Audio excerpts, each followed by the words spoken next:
Impeachment, sinabi ko na from the start, hindi dapat nag-impeachment. Itinuloy pa rin ni Speaker. Kasi si VP Sara naman talaga ang the woman to be in 2028. Talo sabay yung yung confidential funds na kasi ginawa nilang reason yun na ground as betrayal of public trust.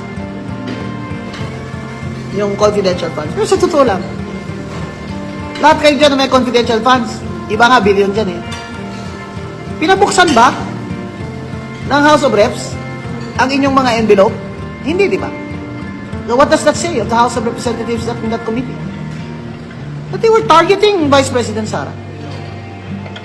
Is that correct?